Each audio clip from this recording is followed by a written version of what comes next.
60-62 के आसपास हो चुकी थी।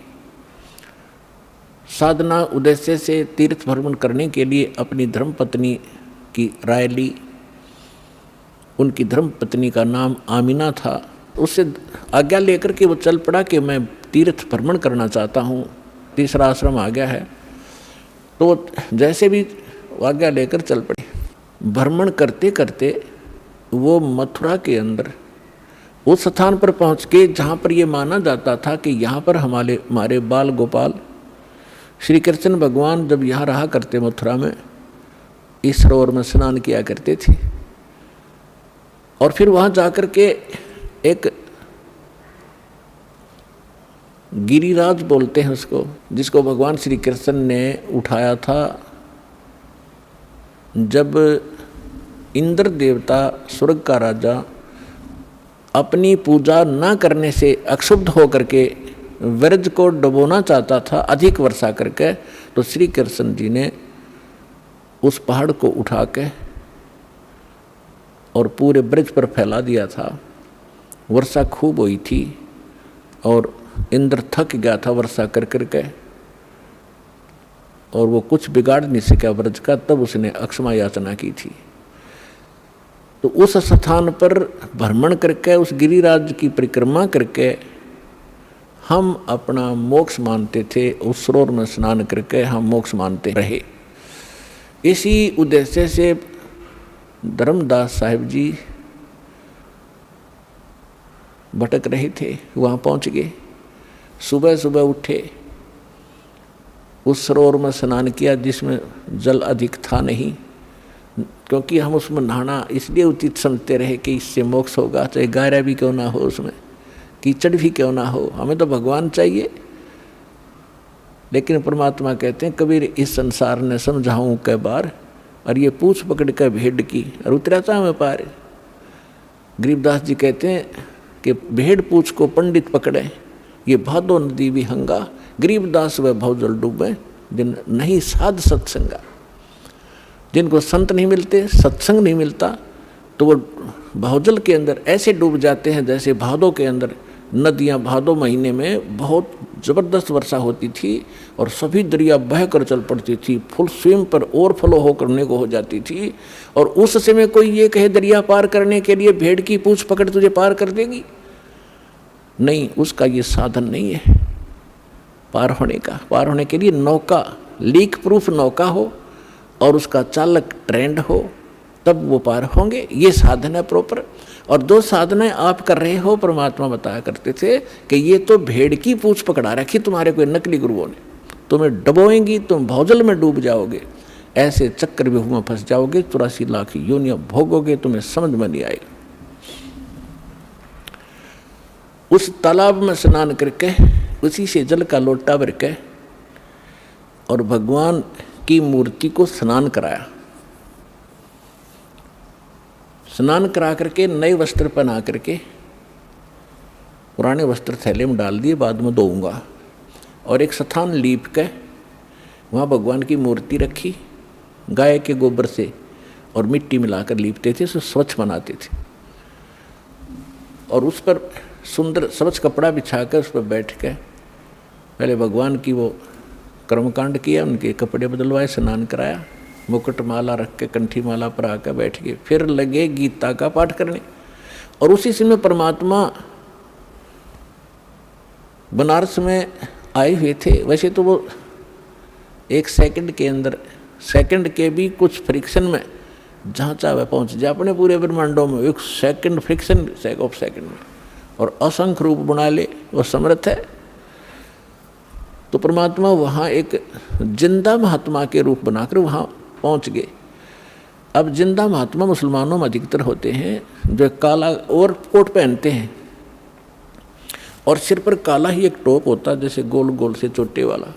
ओवरकोट घुटनों से नीचे तक होता है और एक अंडरवियर पहनते हैं, लंगोट, और दाढ़ी और मूछ रखना, सिर पे बाल रखना, ये उनकी पहचान। उनको जिंदा महात्मा कहा करते थे। और जिन भी महापुरुषों को मिले हैं इस वर्तमान में, आदरणीय धर्मदास साहिब जी को, आदरणीय मुरुगदास साहिब जी को, आदरणीय नानक साहिब जी को, आदरणीय दादू साहिब जी को, आदरणीय गरीबदास साहिब जी को, आदरणीय घीसा दास साहिब जी को, इन सब को ये मिले हैं जिंदा महात्मा के रूप में। आदरणीय रामानंद जी को मिले हैं, वो उस समय जो प्रगट थे, 5 वर्ष की आयु का शरीर दिखा रहे थे, उस में मिले। तो इनको सभी को जिंदा महात्मा के रूप में मिले हैं। दर जिंदे का रूप शैल वृंदावन कीनी, तहाँ मिले धर्मदास करते हैं बहुत अधीनी। भगत का एक गुण होता है कि बहुत प्यार से विनम्र भाव से बात करता, जहाँ भक्ति की चर्चा चलती है तो परमेश्वर जाके थोड़ी दूरी पर बैठ के जिंदा महात्मा का रूप बनाकर 50 फुट की दूरी पर, क्योंकि वो हिंदू थे और परमात्मा की वेशभूषा उस समय उस धर्मदास की दृष्टि से एक मुसलमान की थी, इसलिए उनकी क्रियाओं को दूर से देख रहे थे। जब धर्मदास जी ने सब क्रियाएं की और फिर लगा गीता का पाठ करने, जब परमात्मा 10-1 फुट की दूरी पर बैठ गए रेत में अलग से, वो अपना आसन उसन लगा कर बैठा है, तिलक लगा रखा है। वैष्णो साधु की जो पहचान होती है, गले में एक तुलसी की एक मणिये की माला, कंठी बोलते हैं, वो पहन रखी और वैष्णो संत जैसी वेशभूषा बनाकर वो बैठा। तो परमात्मा ने काफ़ी सब कुछ सुना। धर्मदास जी ने सोचा कि एक मुसलमान भक्त, एक साधु, साधु भी भक्त ही होते हैं क्योंकि वो भगवान के लिए भटक रहे होते हैं। जितने भी आज संत बने हैं ये पहले भगत थे और फिर नटपट का ज्ञान सुन लिया इधर उधर से, फिर इन थोड़े से मैच्योर हो गए, इन थोड़ी बहुत बोलने की शैली सुधार ली और ये संत बन गए, बाकी श्रोता हो गए। सारा का खिचड़ी ज्ञान है ही आपके स्पष्ट है, समक्ष है। तो परमात्मा सुनते रहे। धर्मदास जी ने सोचा बड़ी ध्यान से सुन रहा भाई, आज तो ये हो सकता है इसका ज्ञान समझ में आ जाए, इसका कल्याण हो जाए। अब जैसे गीता अध्याय नंबर 4 के श्लोक नंबर 25 से लेकर 30 तक यही फैसला दिया है गीता ज्ञानदाता ने कि जो भी जैसी साधना करा अपनी आत्मा अपनी उस साधना को पापनाशक जानता है। पापनाशक मीन मोक्षदायक, पापनाश होंगे तो भी मोक्ष होगा। यदि उसको पता हो यह ठीक नहीं है तुरंत त्याग दे, कोई भी ना करे उस कार्य को। तो धर्मदास जी ये सोच बैठे थे कि हमारा जो धर्म है, हमारा जो धर्म है धार्मिक क्रियाएं, ये सर्वश्रेष्ठ हैं, मुसलमानों से श्रेष्ठ हैं। इस दृष्टिकोण से उसने देखी रुचि।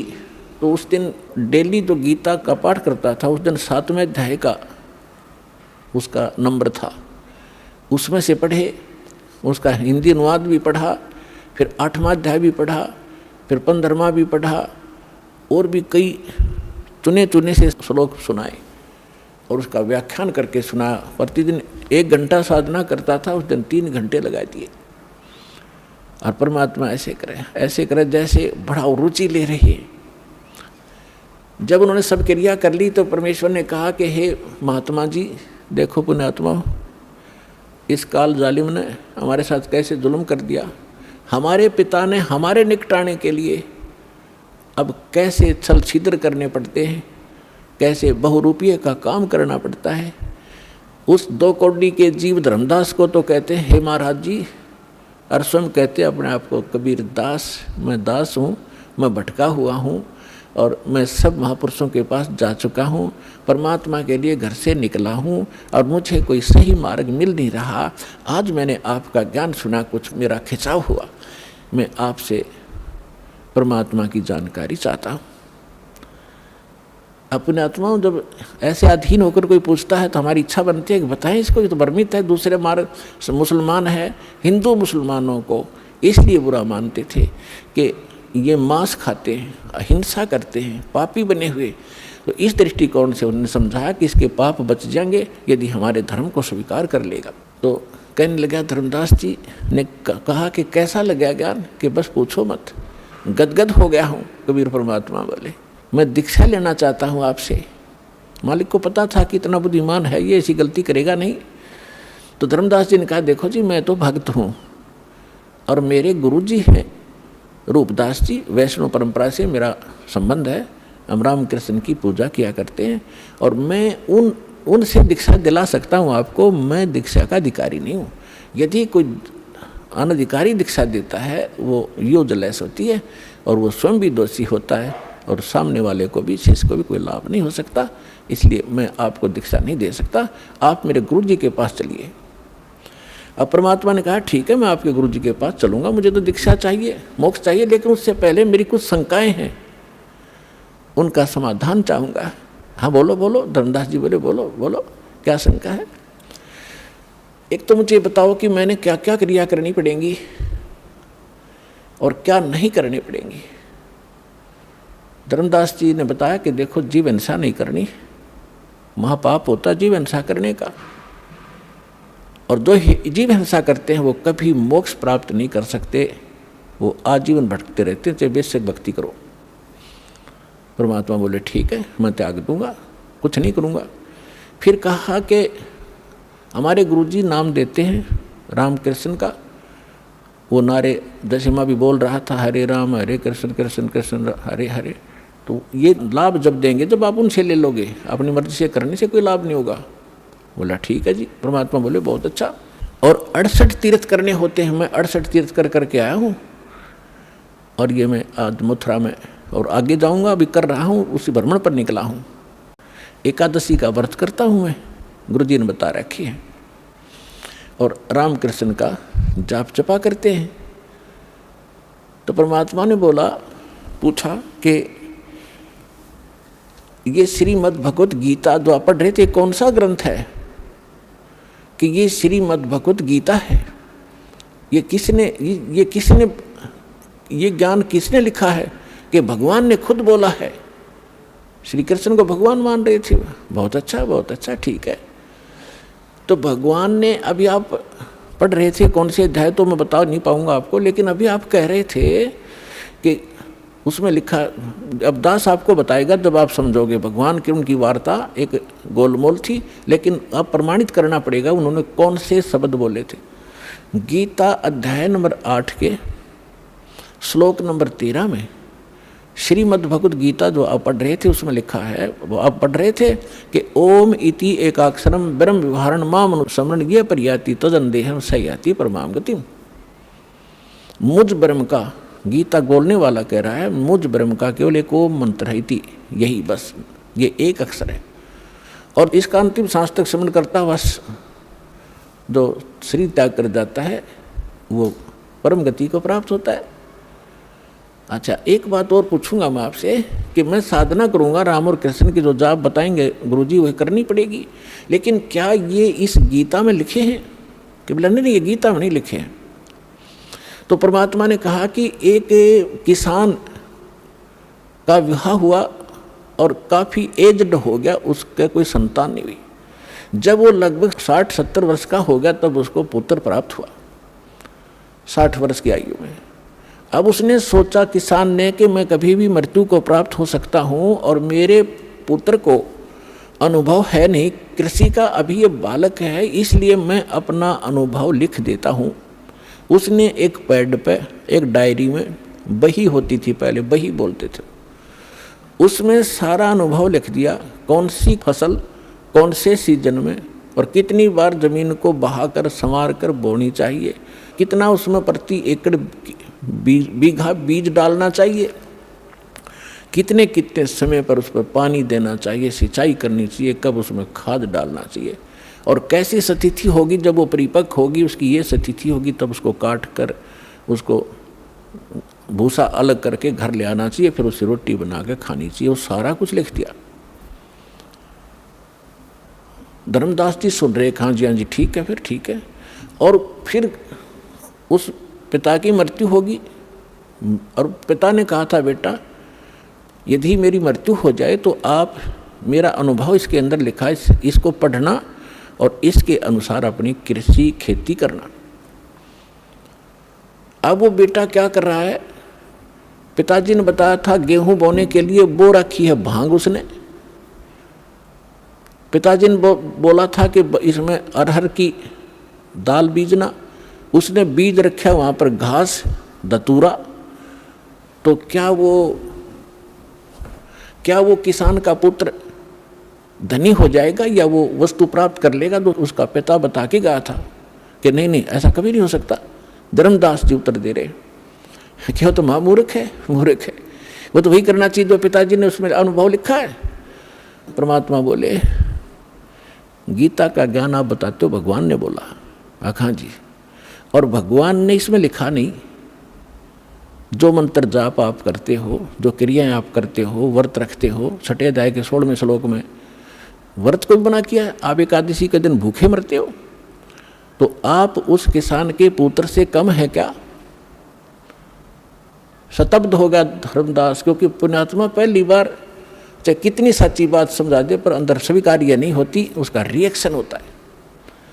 और लेकिन वो जख्म बना देती है अंदर, ऊपर से चाहे वो कितना बड़बड़ कर ले, लेकिन अंदर जगह बन गई।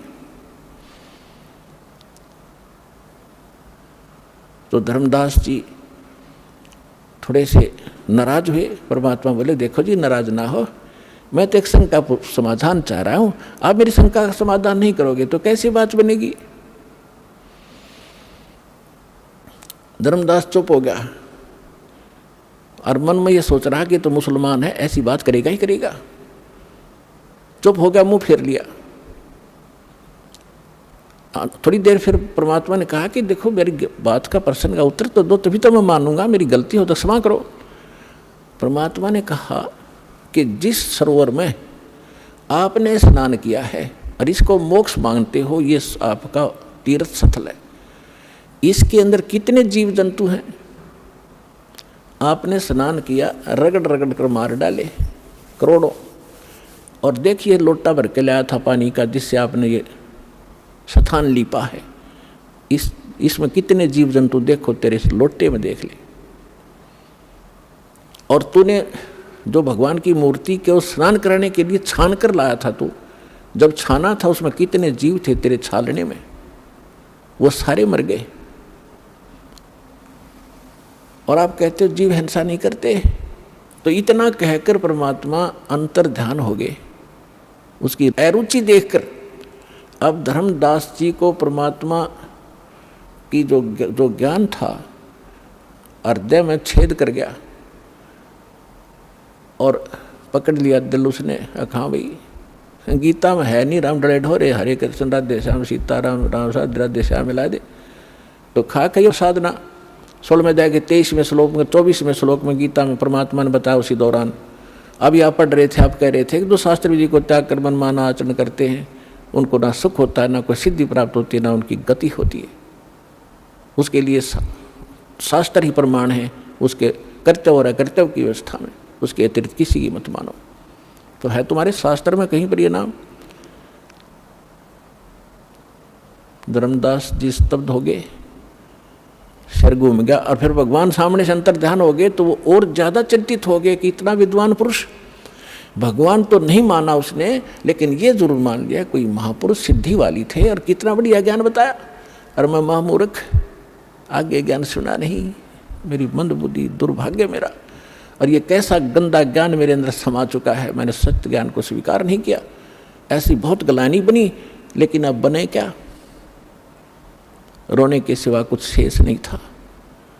सारी रात करवट ले ले रात बिताई और रह कर पर अर्ज की, हे भगवान उस महात्मा को फिर मिला दे। हे परमात्मा, कौन था वो? भगवान था ही क्या? एक बार मुझे फिर से मिले, मैं सारी बात सुनूंगा। सारी रात बैठकर रो रो कर काटी।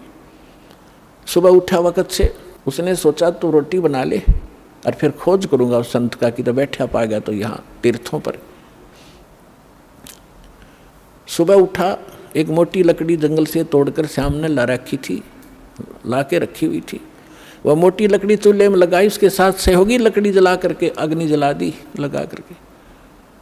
वह मोटी लकड़ी कुछ गिल्ली सी थी, ज़्यादा गिल्ली नहीं थी पर थोड़ी थोड़ी ठीक सी थी। और उसके पिछला हिस्सा जो कटा हुआ था और वो थोड़ी सी थोथी थी, दुर की दुर होलो थी, उसके अंदर सुराख था, उसमें चींटियाँ भरी पड़ी थी। खाना बना रहा था, खाना बनाते बनाते सुबह उठकर वक्त से बनाने लगा तो निकट जब वो लकड़ी आई, उसका एंड, लास्ट एंड आया लकड़ी का, तो उसका ध्यान पड़ा। सारी भात बना ली, रोटी बना ली, क्या देखा कि चींटियाँ अंडे मुंह में लेकर सफ़ेद सफ़ेद और उस लकड़ी से बाहर निकलने का प्रयत्न कर रही है। लकड़ी के एंड पर एक तरल पदार्थ उबल रहा है, गर्म होने के कारण वो बाहर निकलती है, उसमें गिर कर चटक चटक जल रही है। जब धर्मदास जी ने देखा कि वो तेरे की आज तो अनर्थ हो गया, आज तो जुल्म हो गया, इस सारे भात में ना जाने इतनी लंबी लकड़ी में 2-2.5 फुट की लकड़ी जल गई है, इसमें तो करोड़ों चिट्टी मर गई विद एग, अंडों समेत मर गए हो भगवान, आज जैसा पाप अपराध मुझसे कभी नहीं हुआ होगा। तुरंत शेष लकड़ियों को बुझा, जल डाला। अब सोचा कि इस पाप से बने हुए अन्न को मैं कैसे खाऊं, आज तो बहुत अपराध हो गया। उसने सोचा आज मैं निराहार रहूंगा, इस आहार को किसी साधु संत को खिला दूंगा, मैं पाप मुक्त हो जाऊंगा। भक्त श्रद्धालु जैसी उनकी आत्मा अलाउड करती है उसी तरह अपने को पाप मुक्त करने की वो चेष्टा किया ही करते हैं, शायद ऐसे बच जाऊं। अब सारे उस भोजन को लेकर थाली में रख कर कपड़ा ढक के और चला संत की खोज में। अब हम क्या सोचा करते थे, हम हिंदू वर्ण में हम सोचते थे अब उस सारे भोजन को लेकर दरके थाली में और साफ कपड़ा ढक के और चला संत की खोज में। हम साधु संत को किसको मानते हैं, या दाढ़ी बड़ी हो, सिर पे बाल हो बड़े बड़े, लाल कपड़े पहन रखे हो, गले में माला हो, या कतीनी वस्त्र हो, राख लपेट रखी हो, लंगोट बांध रखा हो ओनली, या मूंड मुड़ा रखा हो, कति गोटम गोट हो, लाल कपड़े अवश्य हो, हम ऐसे को संत मानते हैं। तो परमात्मा ने ऐसे एक साधु का रूप बनाया, लाल कपड़े पहन के, दाढ़ी मूछ थी ही, और उनको बांध के जैसे ये ऋषि में ऋषि वागर हिंदुओं के ऐसे बैठ गए एक वृक्ष के नीचे। धर्मदास जी की नज़र पड़ी कि हाँ संत बैठे हैं। जाते ही थाली रखती और कहा भगवान भोजन पाओ, दास का भोजन पाओ। परमात्मा बोले रख दे भाई, धर्मदास मुझे भूख लगी है। जब उन्होंने धर्मदास नाम कहा तो सामने देखा, लेकिन परमात्मा का रूप अन्य था, नहीं पहचान सका। उसने सोचा मैं भंडारे करता रहता हूँ, साधु संत आते हैं, जानते होंगे मुझे। ज्यों ही थाली रखी, परमात्मा के पास एक करमंडल था, लोटा, उसमें से जल उठाया कबीर परमेश्वर ने और उसको मंत्र पढ़ा अन्नदेव की आरती का एक, और पूरी भात पर छींटे मार दिए, वो सारी भोजन पर थाली में एकदम सारा भोजन, रोटी भी दो भी सब्जी थी, सब कुछ चीटी बन गई। वह थाली काली होगी और अंडे मुंह में लेकर वो बाहर निकलने का प्रयत्न कर रही है। तो परमात्मा उसी रूप में हो गए जो पहले दिन वार्ता हुई थी, जिंदा वाले भेष में। तब धर्मदास जी ने देखा कि सचमुच ये तो वही महापुरुष है।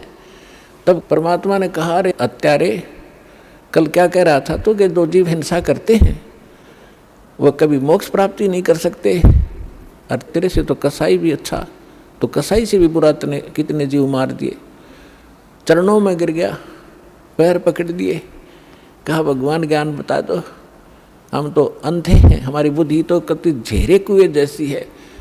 जो ज्ञान हमने आज तक सुना और उसी को हम सत्य मान रहे थे, आपका ज्ञान पहली बार सुनने से मन को स्वीकार्य नहीं हुआ। हे भगवान, अब मैं आपका सारा ज्ञान सुनूंगा। तो परमात्मा उनको लगे बताने अपने आत्माओं, जैसे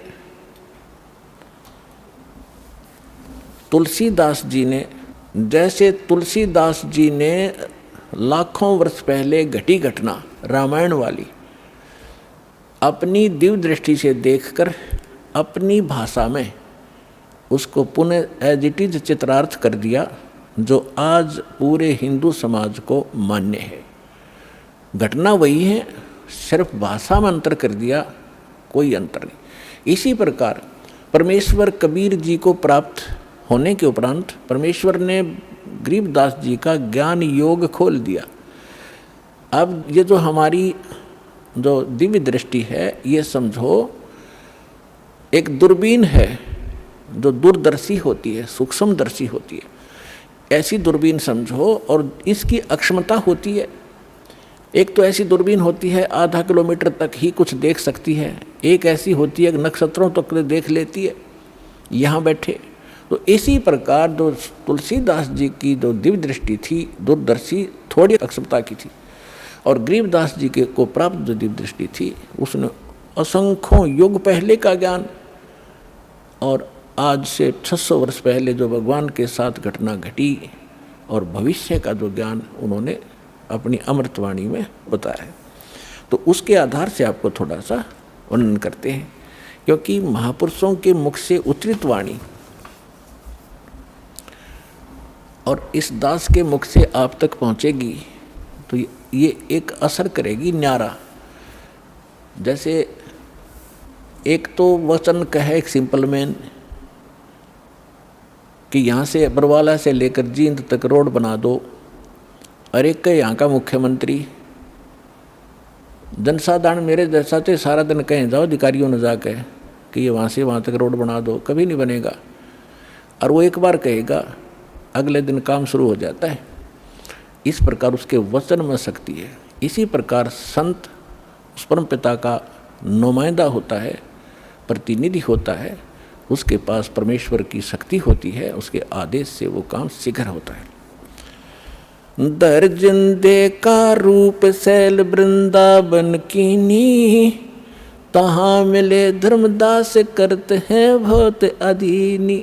गरीबदास जी अपनी अमृतमयी वाणी में भगवान से प्राप्त उस दिव्य योग से, दिव्य दृष्टि से देखा हुआ एज इट इज बोल रहे और लिखवा रहे हैं। दास उसको सुना रहा है। बहुरंगी वरियाम कामनी कामी सोई, दर सतगुरु का रूप धनी उतरे हैं लोई। ये संसार, गरीबदास जी कह रहे हैं, जिंदा महात्मा का रूप धर के सैल वृंदावन की नी, वृंदावन की सैर सपट्टा करने के लिए चले, और तहाँ मिले धर्मदास जो करते हैं बहुत अधीनी, बहुत विनम्र आत्मा के थे। बहुरंगी वरियाम कामनी कामी सोई, बहुरंगी ना जाने किस रूप में कहाँ प्रकट हो जाता है। और दर सतगुरु का रूप धनी उतरे हैं लोई, सतगुरु का रूप बनाकर यानी तत्वदर्शी संत रूप में खुद धनी, खुद मालिक वहाँ आकर प्रकट हुए थे। बहुरंगी वरियाम कामनी कामी सोई, दर सतगुरु का रूप धनी उतरे हैं लोई। परम उजागर ज्ञान ध्यान बहुरंगी बाना, तहाँ मिले धर्मदास आचार विचार दीवाना। परम उजागर ज्ञान, बहुत ही ओजस्वी वाणी परमात्मा की, तत्व ज्ञान, और वहाँ मिले धर्मदास जो इस कर्म कांड नकली साधना का दीवाना हो रहा था, हटना नहीं चाहे था।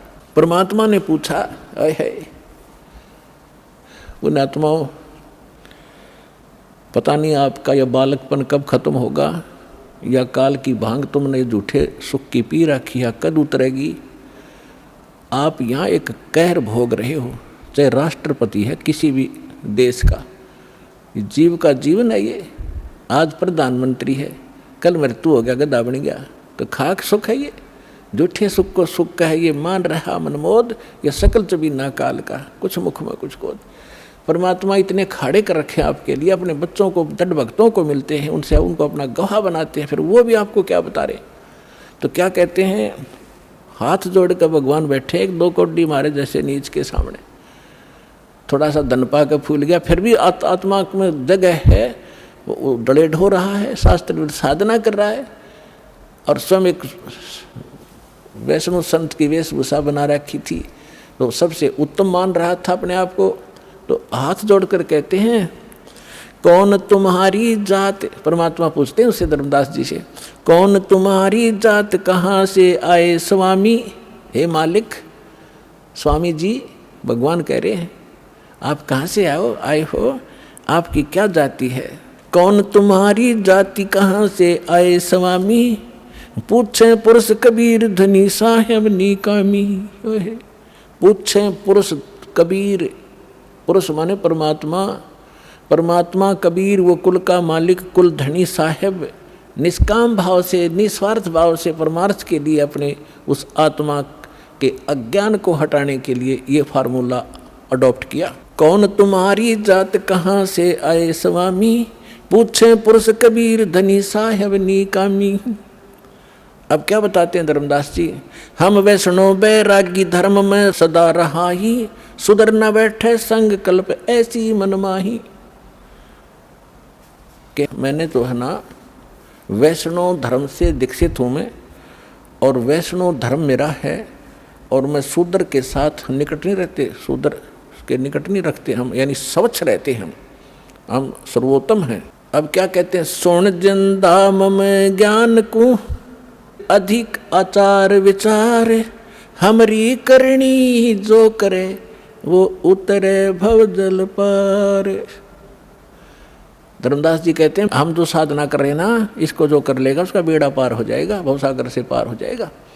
तो परमात्मा ने फिर प्रश्न किया, बोले धनी कबीर सुनो वैष्णो बैरागी, कौन तुम्हारा नाम गाम कहिए बड़बागी।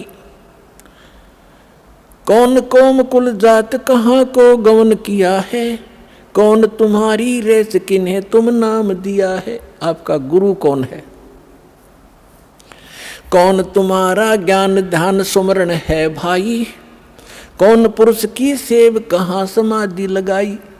तुम किस भगवान की सेव माने पूजा करते हो, किस पुरुष की, और कहाँ समाधि लगाते हो। को आसन को गुफा के भर मत रहो सदाई, सालिग सेवन कीन बहुत अति भार उठाई। आपका कोई स्थान ठिकाना है, आश्रम है, कोई गुफा है, या कहीं, या ऐसे रमते राम घूमते फिरते ही रहते हो, और आपने ये सालिग्राम वगैरह ले रखे हैं, बड़ा भार उठा रखा है। झोली झंडा दीप धूप तुम अधिक आचारी, बोले धनी कबीर भेद कइयो ब्रह्मचारी। हमको पार लंघाइयो परम उजागर रूप, जिंद कहे धर्मदास से तुम हो मुक्ति स्वरूप।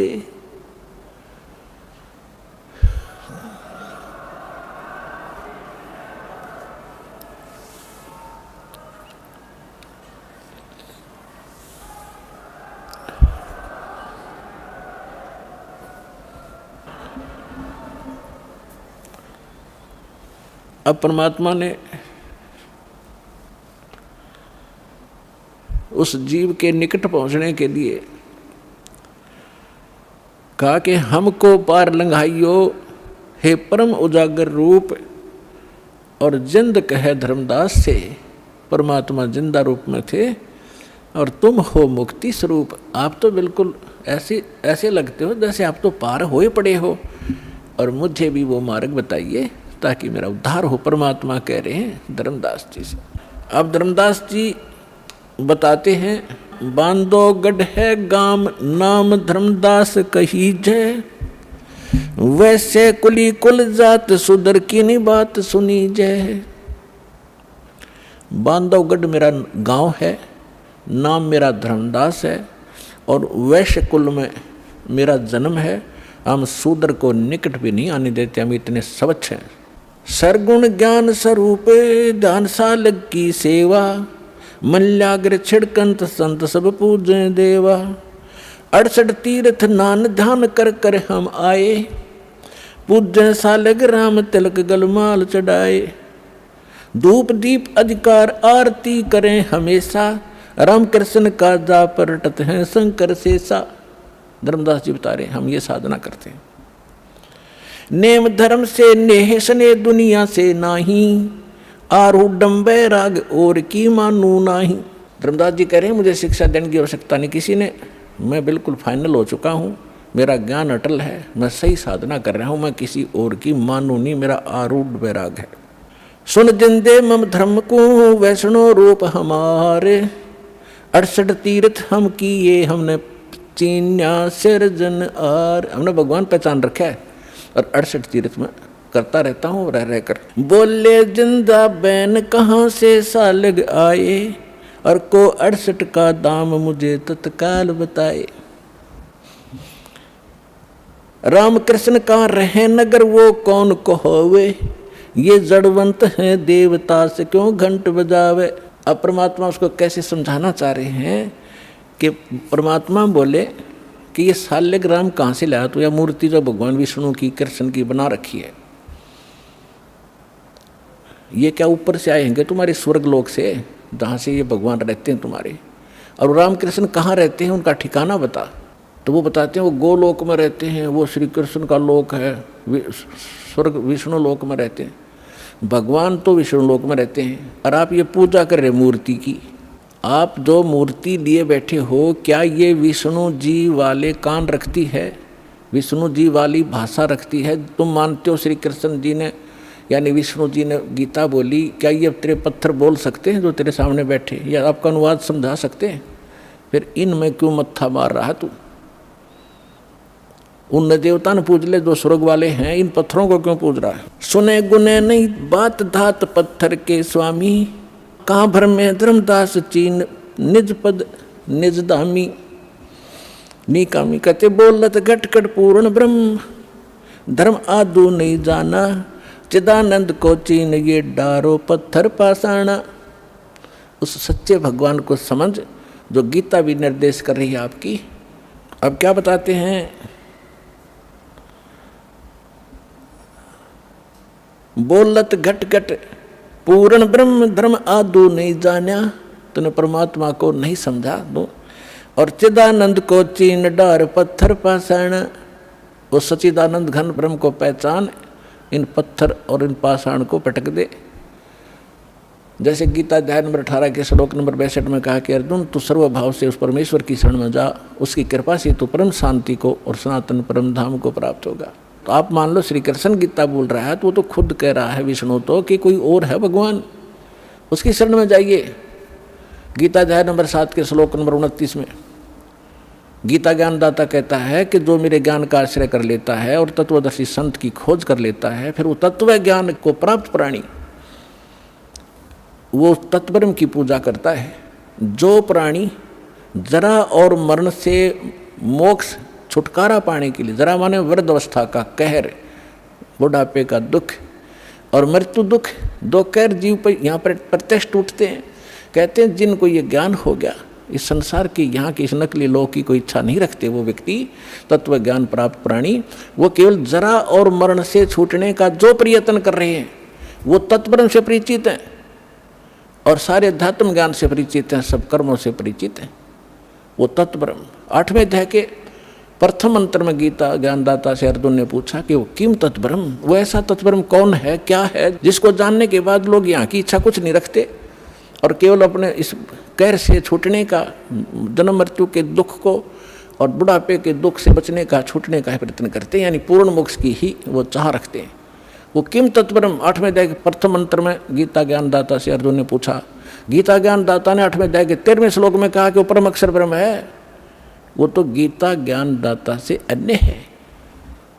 गीता अध्याय नंबर 15 के श्लोक 1 से 4 और गीता अध्याय नंबर 15 के 16-17 श्लोक में स्पष्ट किया है, इन सभी प्रभुओं की जानकारी दी है। अक्षर पुरुष एक पेड़ है, सरपुरुष वाकी डार, तीनों देवा, रजगुण ब्रह्मा, सतगुण विष्णु, तम गुण शिव जी, ये शाखा है, पात रूप संसार। और मूल कौन है? वो परम अक्षर ब्रह्म है। गीता अध्याय नंबर 15 के श्लोक नंबर 16 और 17 में कहा है कि सरपुरुष और अक्षर पुरुष ये दो पुरुष हैं, दो प्रभु हैं और इनके अंतर्गत जितने प्राणी हैं और ये स्वयं भी नाशवान हैं, इनकी जन्म मृत्यु होती है, लेकिन जीव आत्मा किसी की नहीं मरती। इसलिए 15वें अध्याय के 17वें श्लोक में कहा है उत्तम पुरुष तु अन्य परमात्मा इति उदाहरते, इनसे अन्य है वो श्रेष्ठ भगवान, वो तीनों लोकों में प्रवेश करके सबका धारण पोषण करता है और वो है अविनाशी भगवान। तो परमात्मा ने कहा कि आपका गीता ज्ञानदाता कहता है 15वें अध्याय के 4थे श्लोक में कि अर्जुन उस तत्व ज्ञान की प्राप्ति के उपरांत परमेश्वर के उस परम पद की खोज करनी चाहिए, जहाँ जाने के बाद साधक फिर लौटकर कभी संसार में नहीं आते। और जिस परमेश्वर ने संसार रूपी वृक्ष की रचना की है, सारे ब्रह्मांडों की रचना की है, और अपने विषय में खुद कहता है दूसरे अध्याय के 12वें श्लोक में, चौथे अध्याय के 5वें और 9वें श्लोक में और 10वें अध्याय के दूसरे श्लोक में कि अर्जुन तेरे और मेरे बहुत जन्म हो चुके हैं, तू नहीं जानता मैं जानता हूँ। तो वो तो नाशवान है, वो किसी अविनाशी परमात्मा की शरण में जाने और उस स्थान को प्राप्त करने के लिए कह रहा है जहाँ जाने के बाद साधक कभी जन्म मृत्यु में नहीं आते। वो कौन है? राम कृष्ण कोटो गए धनी एक का एक, ये तेरे राम कृष्ण करोड़ों मर लिए और वो धनी, वो कुल मालिक अपनी महिमा पर बता रहे, वो धनी एक का एक जिंद कहे धर्मदास से तुम बूझो ज्ञान विवेक। जिंदा रूप में परमात्मा बैठे धर्मदास जी से कह रहे हैं कुछ विवेक से ज्ञान पूछ मेरे ते, ये केवल एक रूढ़िवादी की तरह आरूढ़ ना हो इस गलत साधना और ज्ञान पर। अब क्या कहते हैं, बोलत है धर्मदास सुनो जिंदे मम बानी। देख कितनी बुद्धि खराब हमारी। क्या कहता है धर्मदास जी के, बोलत है धर्मदास सुनो जिंदे मम बाणी, मेरी वाणी सुनो वचन। कौन तुम्हारी जात कहाँ से आए प्राणी। भगवान तो धर्मदास जी को स्वामी जी कह रहे हैं और धर्मदास जी परमात्मा को कह रहा है, ए जीव तू कहाँ से आया, तेरी क्या जाति है। बोले जिंद कबीर सुनो बाणी धर्मदासा, हम खालिक हम खलक सकल हमरा प्रकाशा। साफ कह दिया मैं मालिक और यह सारी सृष्टि मैंने रची है और यह सब मेरा ही प्रकाश, मेरी ही कृपा से ये सब कुछ चल रहा है। हम रचे सब पाषाण नदी सब खेल हमारा, अतरा चरचौ खान बनी विधि 18-12। हम सृष्टि संजोग विजोग की हो बो भांति, हम ही आद अनादि हैं हम हैं अवगत के नाती। हम साहेब सतपुरुष हैं, ओए होए हम साहेब सतपुरुष हैं ये सब रूप हमारे। जिंद कहे धर्मदास से हम पूर्ण करतारे। अब एक बाबा के रूप में विराजमान और वो बैठा बना साधु संत वैष्णव और ऊंच जाति का धनवान, बता कैसे ठिकाना बुद्धि आओ। काल ने ऐसी हवा भर दी हमारे अंदर। अब पहले ये पंचर किया जाएगा आपके अंदर जो गलत हवा भरी हुई है, गलत ज्ञान भरा हुआ है, फिर नए सिरे तो वो हवा निकाल लेंगे और फिर ऐसी भर देंगे सदा के लिए, ऐसे टायर दे देंगे कभी पंचर ना हुआ। अब जब परमात्मा ने ये कहा हम साहेब सतपुरुष हैं ये सब रचना हमारे, जिंद कहे धर्मदास से हम पूर्ण करतारे। अब धर्मदास जी क्या कहते हैं, बोलत हैं धर्मदास सुनो सर्वंगी देवा, दिखत पिंड और प्राण कहो तुम अलख अबेवा। आपके सारा शरीर दिखाई देता है, आप बोल रहे हो और आप कहते हो मैं विधेय हूँ। अब पुणात्मा यहाँ ये नकली कबीरपंथी उलझे बैठे। विधेय किसे कहते हैं, विधेय जिसका देह ना हो। एक तो देह हमारी मिट्टी की और परमात्मा की देह वो एक तत्व की। तो विधेय का अर्थ है जिसकी विलक्षण देही हो। तो कहते हैं परमात्मा बोले बोलत है धर्मदास सुनो सर्वंगी देवा, दिखत पिंड और प्राण कहो तुम अलख अबेवा। नाद बिंद की देह शरीर है प्राण तुम्हारे, और तुम बोलत बड़ बात नहीं आवत दिल हमारे। तुम कहते हो भगवान और आपके ये शरीर दिखाई देता है। खान पान स्थान देहे मैं बोलत दीसम, और कैसे अलग स्वरूप भेद कहिए जगदीसम। तुम दिखे मेरे की तरह आदमी सा और आप कैसे भगवान हो बताइए मुझे। बोलत जिंद अबंद सकल गढ़ साहेब सोही, निर्वाणी निज रूप सकल से न्यारा होई। हम ही राम रहीम करीम पूर्ण करतारा, हम ही बांधे से तू संग चढ़े पद्म 18। हम ही रावण मारा लंक पर करी चढ़ाई, हम ही 10 सिर फोड़ देवता की बूंद छुड़ाई। हम ही शक्ति से सती सीता और दति लक्ष्मण हनुमाना, हम ही कल्प उठाए करते हैं हम ही 6 माना। अब क्या बताते हैं परमात्मा कि तेरे रामचंद्र का ब्योत नहीं था, रावण को मार दे या उस समुद्र पर पुल बना ले। हाथ जोड़ के खड़ा रहा 3 दिन थी समुद्र में। जब हमने जाकर के वहाँ एक पहाड़ के चारों तरफ रेखा खींच दी थी अपनी सोटी तय डंडी तय, और वो पत्थर हल्का कर दिया था, फ्लोटिंग बना दिया था सिद्धि तय। और ये अनुमान अर्थ बाद में उन्हें ठाठा लाए थे और जब बना था। और रावण मरे था राम पर, जब बखलकती अंदर से पुकार की थी हमारे को, जब हमने जाके तीर ठोका था, हम दिखाई नहीं देते, हमारी देह ऐसी है। फिर कहता है बोलत है धर्मदास जननी को थारी। परमात्मा कहते क्षण क्षण में धरती पग धरूं और क्षण में आकाश, हमरी गति कोई ना लखे सुन ले धर्मदास।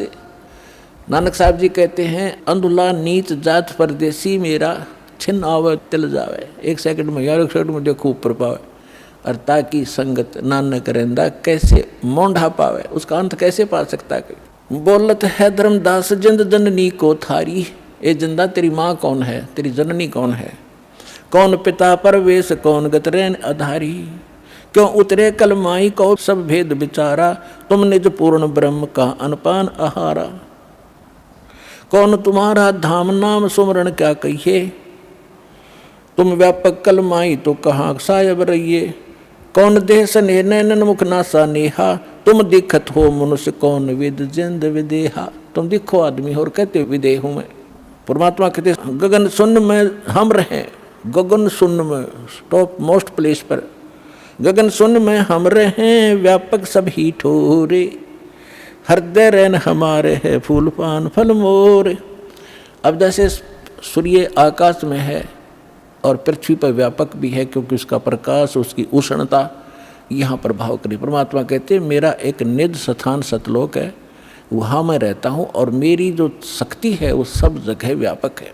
हम उतरे तुम काज सुन सेप किया पियाना, शब्द रूप धर देह समझ बानी सुरज्ञाना। हम तुम्हारे कारण ऊपर सुन से उतरे हैं, एज इट इज आए हैं हम। जैसे वेदों में बताया परमात्मा ऊपर रहता है और वहाँ से गति करके आता है, बिजली जैसी तीव्रगामी, बिजली जैसी गति से आता है। हम उतरे तुम काज तुम्हारे लिए, और सुन माने जहाँ हम रहते हैं, जहाँ बिल्कुल एक ही स्थान है हमारा। सुन से किया पियाना, शब्द रूप दे धर समझ बाणी सुरज्ञाना। निरख परख कर देख नहीं भौतिक हमारी काया। परमात्मा बोले हाथ लगा के देख मेरा, ये मेरा शरीर तुम्हारे जैसा नहीं है। धर्मदास जी ने हाथ लगाया, जैसे रूई पकड़ लिया करें कि हार्ड नहीं, ऐसे पूरा शरीर दबा दबा के देखा। नरक फर्क कर देखना नहीं हमारा भौतिक काया, हम उतरे तुम काज नहीं कुछ मोह ना माया। तुम दुखी पा रहे हो, भटक रहे हो, दुख पा रहे, इसलिए तुम्हारे कारण मैं यहाँ आया हूँ। फिर क्या बताते हैं परमात्मा, सुन गगन में हम बसे हैं अब पृथ्वी आसन थी ही रे। परमात्मा कहते हैं हम सतलोक में रहते हैं और अब तेरे सामने बैठा हूँ। गगन सुन में हम बसे पृथ्वी आसन थी ही रे, धर्मदास धोखा दिला अब छानो नीर और खीर। अब दूध पानी नरख ले, कौन भगवान है, तू किसकी पूजा कर रहा है, क्या साधना करनी चाहिए। फिर क्या बताते परमात्मा, ना जन्मूं ना मरूं और मैं ही आऊं जाही। क्योंकि परमात्मा कहते मैं ही आता और जाता हूँ, एज इट इज जाता हूँ, एज इट इज आ जाता हूँ, मैं किसी जन्म नहीं लेता। शब्द विहंगम सोन में ना मेरा धूप न छाही। बोले जिंद सुनो धर्मदासा हमरे पिंड प्राण नहीं श्वासा। परमात्मा बोले सुन ले धर्मदास, हमारे तुम्हारे जैसा शरीर नहीं है, मेरा शरीर श्वास से नहीं है। गर्भ योनि में हम नहीं आए, मादर पिदर ना जननी जाए। शब्द स्वरूपी रूप हमारा के दिखलावे आचार विचारा। और फिर बताते हैं कि जो तू कहता मैं हम हिंसा नहीं करते, हिंसा करने वाला मोक्ष प्राप्ति नहीं कर सकता। अब आप केवल उन्हीं को हिंसक मानते हो जो मुर्गे काटते हैं, बकरे काटते हैं, गायें काटते हैं, वो तो अपराधी हैं ही हैं, ये तो बिल्कुल घोर पाप है। लेकिन पाप तो वो भी है जो तुम सत्य ब्राह्मण की है हत्या, जो चौका तुम देवो नेता। जैसे डेली पोचा मारते हो फिनाइल से, पहले मिट्टी और गोबर से लिपा करते थे, इसमें कहते हैं एक ब्राह्मण की हत्या, भगत ब्राह्मण माने भगत साधक, वैसे तो किसी की भी हत्या कर दे आदमी की तो भी घोर पाप है, और भगत की हत्या और ज़्यादा पापदायक बताई। फिर कहते हैं अगर तुम ब्राह्मण की हत्या को बहुत बुरी मानते हो तो सत्तर ब्राह्मण की है हत्या, जो चौका तुम देवो नित्या। जो तुम रोज चौका लीपते हो ना और फिर रोटी खाना बनाते हो, इतना पाप इकट्ठा हो जाता जैसे 70 ब्राह्मण मार दियो। 70 ब्राह्मण की है हत्या, जो चौका तुम देवो नित्या। ब्राह्मण संसत्या जो होई, जल स्नान करत हो सोई। जिस जोड़ में, जिस तालाब में तू नहा के निकला है और जिसमें जीव जंतु पड़े हैं, जैसे नहाते समय तूने रगड़ रगड़ कर मार डाले, कहते हैं 1000 ब्राह्मण की हत्या कर दे, इतना पाप तेरे कोई सरोवर में इस तीर्थ में स्नान करने से लगा। और बांधवगढ़ से यहाँ तक कैसे आए हो पैदल चल के, और वहाँ से लेकर यहाँ तक किस उद्देश्य से आए हो, भ्रमण करने के लिए, तीर्थ नहाने के लिए, तो जितने जीव तूने रास्ते में मारेगा वो भी तेरे बैड अकाउंट में होंगे। और जो तुम साधना कर रहे हो वो पापनाशक है ही नहीं। वो तो हमारे पास एक ऐसा मंत्र है, देखो इच्छा कर मारे नहीं, कोई भक्त चिंतित ना हो जा कि पोचा तो हम भी मारते हैं, खाना तो हम भी बनाते हैं, सैर सपट्टा हम भी करना पड़ता है। तो यहाँ परमात्मा ने बताया कि जैसे आप कपड़ा है, कपड़ा पहनते हो तो उसको वो मैल होगा ही होगा, मैल ना होगा तो उसको साबुन और जल उसका साधन बताया है कि उसको स्वच्छ रखो। जानबूझ कर तो गोबर में गिरा नहीं, वो गिरा तो मूर्ख है, तेल में डबो दे, वो तो महा मूर्ख होगा, उसका तो इलाज क्या है, उसको क्या समझा। जानबूझ के करे नहीं, और ऐसे कोई स्वाभाविक होता है तो उसका विकल्प है। तो जानबूझ के है जैसे बलि चढ़ाना, ईद बकरीद मनाना, या और भी माता बकरे मांगे, वहाँ दारू चढ़ती, शराब चढ़ती है, फलान बकवास करते, तो ये नहीं करना, ऐसे करोगे तो पाप है। और ये भी पाप है जो आप डेली करते हो। यदि आपके पास साबुन सही नहीं और जल नहीं तो वो कपड़ा आपका मैला होते होते इतना हो जाएगा, पहचान में नहीं आएगा इसका कलर क्या है। तो आज आप जो साधना करते करते चल रहे हो, आपके ऊपर इतने पाप कर्म जमा हो गए, आपका अंतःकरण मैला हो चुका है, और इसको प्रतिदिन साफ करने की जो साधना आपने अपनाई है, ये साबुन और जल नहीं है, गारा में ही लपेट रहे हो आप इसको। गीता अध्याय नंबर 16 के श्लोक नंबर 23-24 को याद रखना। इसमें और भी काफ़ी वर्णन दिया है, क्योंकि ये कभी जब आप एक बार सेटिंग हो जाएगी और इस ज्ञान की पूरे भक्तों के हृदय में समा जाएगी, फिर एक इस अमृतवाणी को अच्छी तरह पूरा कंप्लीट जैसे रामायण की तरह पूरी कथा सुना कर सेट करके सुनाएंगे आपको। लेकिन अब हिंट इतना ही काफ़ी है। तो फिर परमात्मा उनको सुनाने लगा, समझाने लगे, सृष्टि रचना सुनाई परमात्मा ने सारा कुछ कह के। धर्मदास फिर बौखला गया, क्योंकि मन में फिर दोष आ गया कि ये लगे मुसलमान ही फिर माँ विष्णु महेश को कहता ये तो नासवान है, इनकी माता है, हमने कभी सुना नहीं। तो फिर अंदर में दोष आ गया और नाराज हो गए कि ब्राह्मण क्या कहने लगे। धर्म कह सुन जिंद तुम हम पाए दीदार, क्या कहते हैं, तेरे देवन की महिमा अपारम, ये है सर्वलोक करतारम। फिर वही बोलने लग गया क्योंकि 3 देवताओं की महिमा अपरंपार है, ये सर्वलोकों के करतार हैं।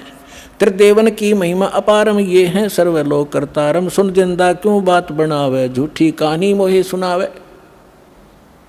मैं ना मानू बात हमारी, मैं पूजतूँ विष्णुनाथ मुरारी। शंकर गौरी गणेश पुजाऊँ, इनकी सेवा सदा चतलाऊँ। परमात्मा ने सोचा ले भाई काल फिर आएगा इसके अंदर, अरे ये बुद्धि वरिष्ठ इतना माथा चाट का मेरा फिर वही बोल रहा है। फिर अंतर ध्यान हो गए। और जब वो कह तो गया गुस्से में, क्योंकि ये पिछला ऐसी बनती है, कई जितने भी आप यहाँ आए हो 90% जिन्होंने पहली बार ये ज्ञान सुना या टीवी पर देखा, 20 गाली दी होंगी दास को, ये क्या बकवास कर रहा है, ब्रह्मा विष्णु में इसको क्या बता रहा है। और आज आपको क्या दिखाई देता है, आपका मोतियाबिंद था, वो दास ने ऑपरेशन कर दिया इस ज्ञान से, परमात्मा के ज्ञान से। आज इस ज्ञान के अतिरिक्त आपको कुछ भी दिखाई नहीं देगा। तो वही धर्मदास के साथ बनी। अब परमात्मा अंतर ध्यान हो गए, अंतर ध्यान हो गए। देखो जब तक लाइट है, एसी रूम में बैठे हो तो कोई दिक्कत नहीं, और लाइट चली जा बिजली, और फिर देखा हालत आपकी, पसीने आ गए, हाहाकार मच गया। तो इसी प्रकार जो परमात्मा साथ बैठे थे, बड़ा काल दूर था, कोई परेशानी नहीं थी, कोई चिंता ऐसी नहीं सता रही थी। और जब भगवान वहाँ से हटे तो यह चिंता कि ऐसा ज्ञान अरब युग कभी नहीं आवे, क्यों दूसरी बार मैंने धिक्कार दिया तो बुरा हाल हो गया। तावारोवत धर्मनि नागर, कहाँ गए मेरे सुख के सागर। अति वियोग हुआ हमसे ती, जैसे निर्धन की लुट जा खेती।